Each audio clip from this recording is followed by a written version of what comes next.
action let's go 저 건물을 찾으러 Assalamualaikum warahmatullahi wabarakatuh. Halo semua, perkenalkan nama saya Sabrina Aulia Ramadan dan rekan saya Mutia Nur Laksani. Saya Mutia Suci Anggraini. Saya Diah Ayu Heditasari. Nah, kami di sini ingin mempresentasikan materi kami. Mohon disimak baik-baik ya teman-teman. Selamat menonton. Selanjutnya, saya akan menjelaskan terlebih dahulu apa itu broker. Broker atau pialang adalah pedagang perantara yang menghubungkan pedagang satu dengan pedagang yang lain dalam hal jual beli antara penjual dan pembeli seperti saham dan sebagainya atas nama investor.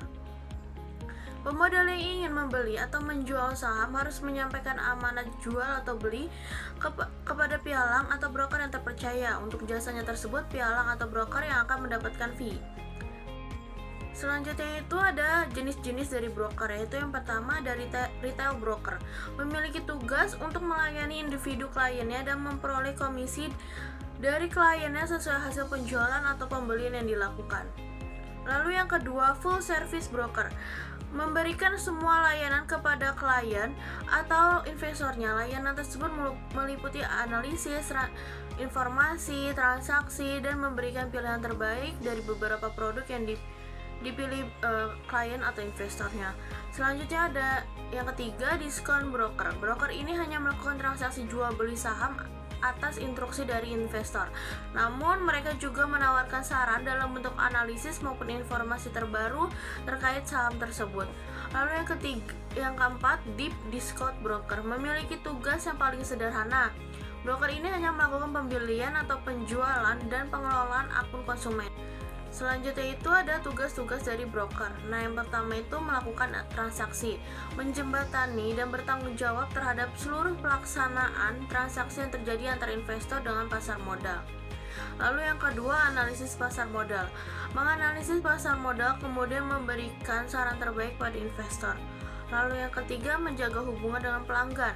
Bertanggung jawab untuk menjaga hubungan baik dengan melakukan penilaian terhadap kebutuhan pelanggan, mengidentifikasi masalah, merekomendasikan solusi, dan menindaklanjutinya. Selanjutnya ada bagaimana sih order itu bekerja?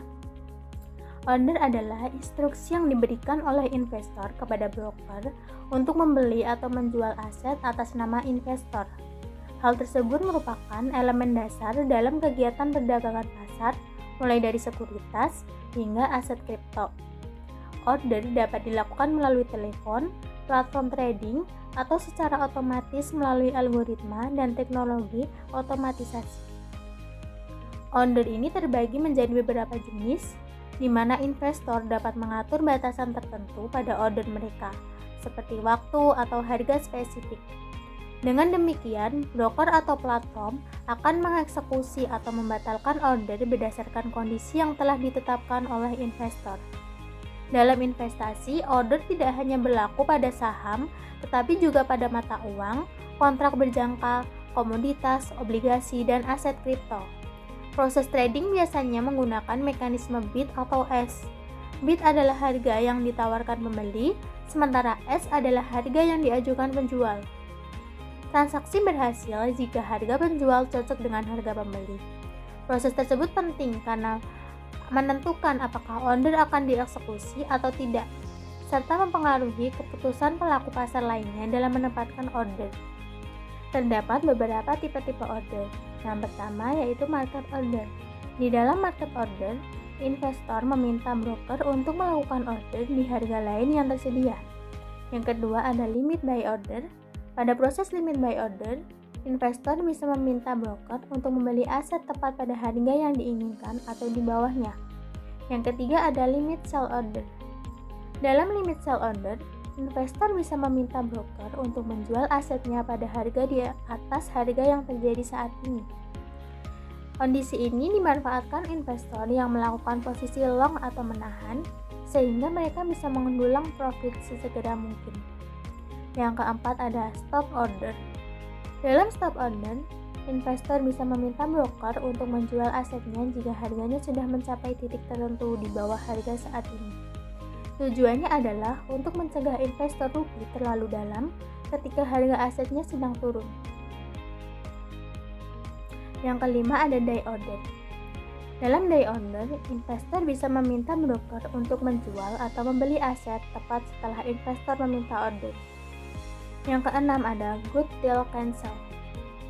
Ini adalah jenis order di mana pesanan sang investor akan tetap berlaku sampai dibatalkan atau order tersebut sudah terpenuhi.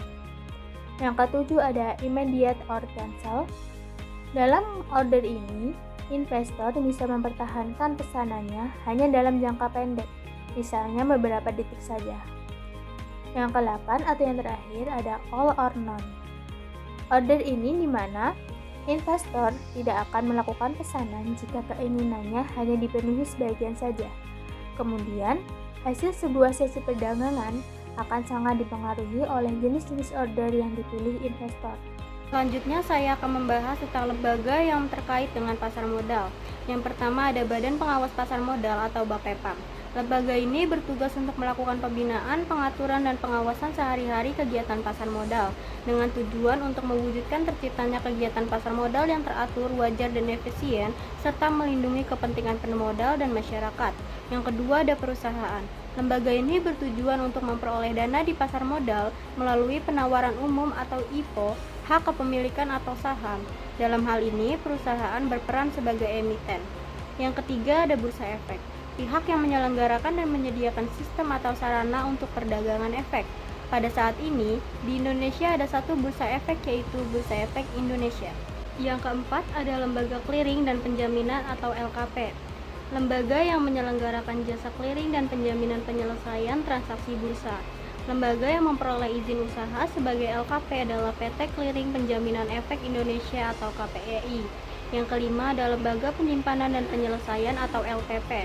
Lembaga yang menyelenggarakan kegiatan kustodian sentral bagi bank kustodian, perusahaan efek, dan pihak lain.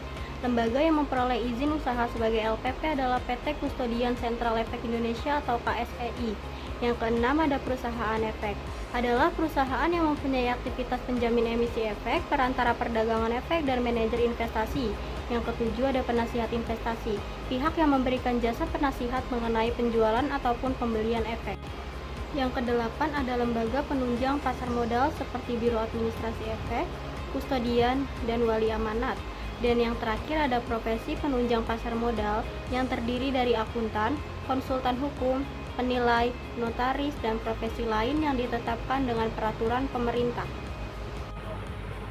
Baik, melanjutkan pembahasan yang telah rekan saya sebelumnya sampaikan. Di sini ada perlindungan bagi investor di pasar sekuritas margin yang dilindungi oleh beberapa pihak. Yang pertama ini perlindungan oleh Otoritas Jasa Keuangan, di mana OJK atau Otoritas Jasa Keuangan ini merupakan lembaga yang independen dan bebas dari campur tangan pihak lain yang mempunyai fungsi, tugas, dan wewenang pengaturan, pengawasan, pemeriksaan, dan penyidikan sebagaimana diatur dalam Undang-Undang OJK. Dalam hal ini, OJK, Bursa Efek, lembaga clearing, dan penjamin, serta perjanjian antar pihak memegang peranan vital dalam memberikan perlindungan terhadap investor dalam menggunakan fasilitas margin trading dan short selling di pasar modal.